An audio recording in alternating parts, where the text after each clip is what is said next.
So we've got ourselves game number 3 on Catalyst LE between Neeb and HeRoMaRinE. Score, as per usual, is going to be displayed at 1 minute, just for the purpose of preventing spoilers for anybody who's watching this on YouTube later on.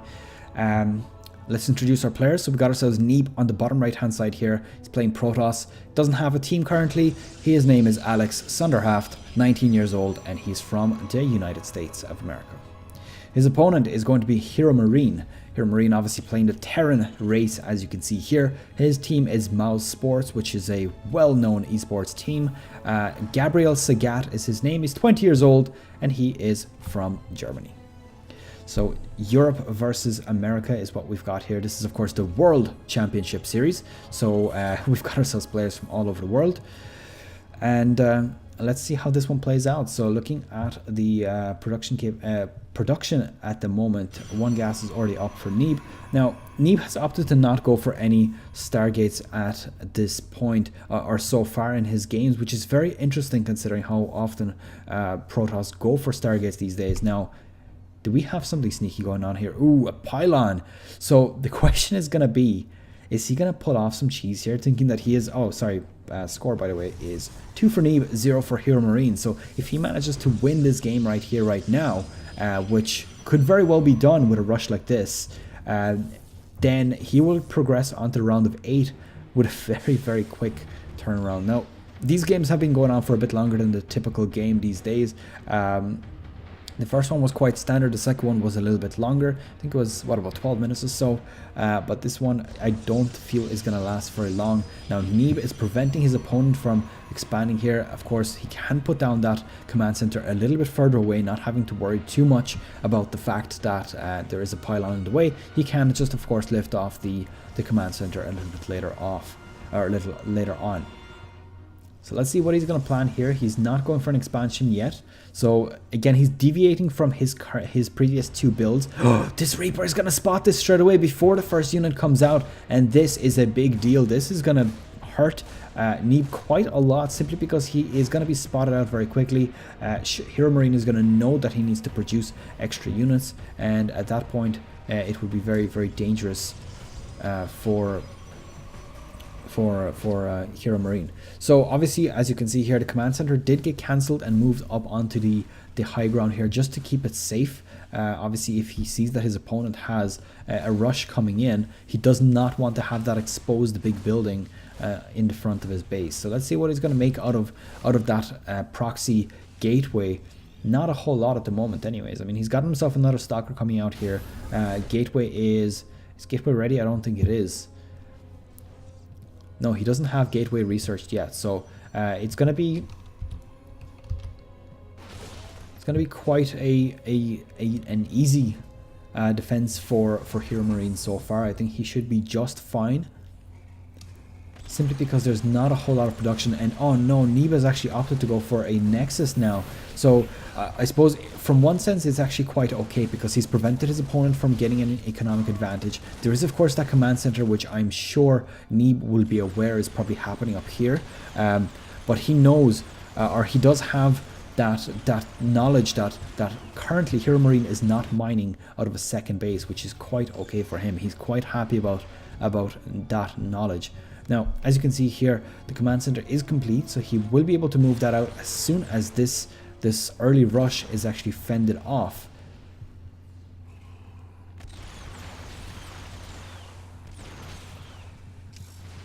Now, Cyclones, they actually do quite a lot of damage to Stalkers, but of course they are quite vulnerable themselves, so it doesn't really want to get that Cyclone caught. They are quite expensive. Let's see what he manages to do. Oh, repairing that Cyclone here with the direct damage onto the pylon. Will he be able to snipe it off? I think he just might. Oh, look at that Widowmine, almost managing to take it out there. Now, there was 2 SCVs taken out. Where exactly was this? Didn't actually spot that. That is unfortunate. But 2 SCVs. Oh, sorry, that's actually the SCVs from the front line here. So the Widowmine is now up here, does have a shot available if needed. This gateway is, of course, spotted already. So as soon as he builds up a bit of an army, he will be able to take that out. Now, at this point, both players are going to be on 2 bases. Of course, Neeb did get a bit of an advantage because he had that Nexus ready and mining a lot earlier than HeRoMaRinE did.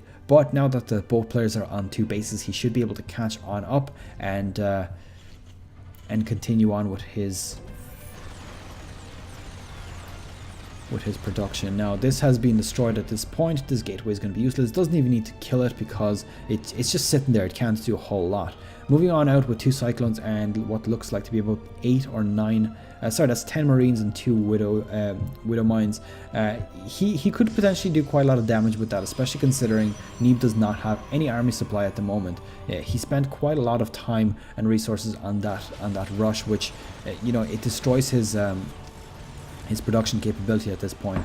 But looks like he's moving straight in here with these Cyclones, and I think that he might actually have this game in the bag and come back into it. I mean, there's not a whole lot that Neeb can do. He doesn't really have the production capability. He's gotten himself 1, 2, 3 gateways on 2 bases, which is obviously quite a small number. Liberator is now in the air as well, going to be able to snipe off 1 Stalker. Is that Stalker going to get in range? I don't think it is, but these Marines are going to be quite safe for a short amount of time while there's no real units here. Now he's probably going to bring in more units. There's 4 more Marines coming down as well. The Marines are sitting near ramp. I think they actually shouldn't be here because they're getting destroyed by these Stalkers. Not the best of choice for him, but at the same time he does have 9 total probes destroyed in this engagement, setting Neeb further and further back. Now 3rd base is over here. Now did this get spotted? Because of course he did have the Liberator. Yeah, he does know that it's here, so he knows the 3rd base is coming up. He knows that he needs to either continuously fight into this advantage that he's got, or he needs to back on out and get his own 3rd base up before HeRoMaRinE gets or before Neeb gets out of control once more.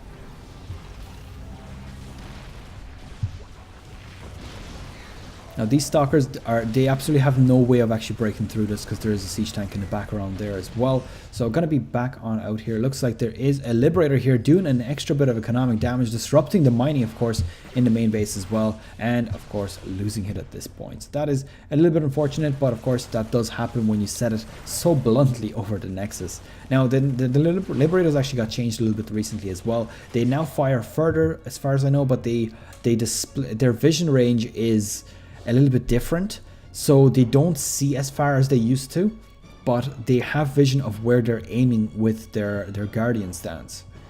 So a bit of an interesting change that was recently introduced as well. Now the 3rd base is still not up here for Neeb. I think that he probably should think about taking out that gateway at least now, because if he waits until he actually needs to expand, then at that point he could be in a position where he's given away the fact that he's expanding. Whereas if he builds up an army, destroys this gateway, and his opponent thinks that he's expanding, okay, so I have the time to destroy him now, then he could actually punish Neeb quite heavily with that false information.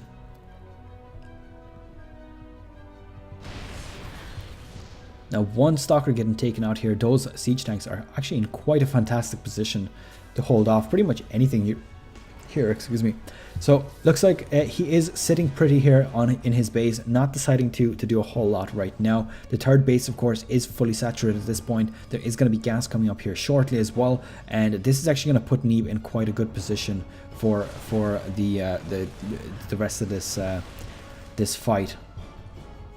I find that this series has actually been quite passive. I think that the Zerg games are a lot more action-packed these days. As long as it's not Zerg versus Zerg, I absolutely don't feel that the Zerg versus Zerg matchup is the best matchup right now, because they tend to be too quick and end too quickly.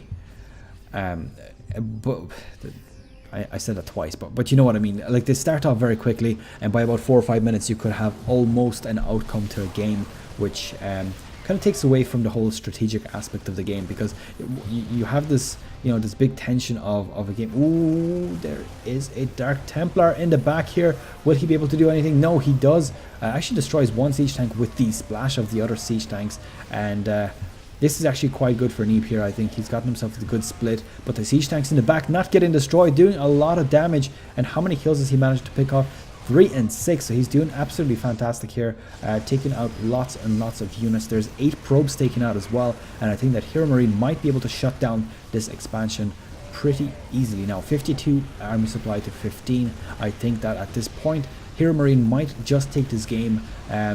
Neeb's little cheesy rush not quite working out as he would have liked, and I think that this might actually be a good game. It's 50 to 15 army supply, and HeRoMaRinE is just steamrolling in here. That's pretty much it. Game number 3 is going in favor of HeRoMaRinE.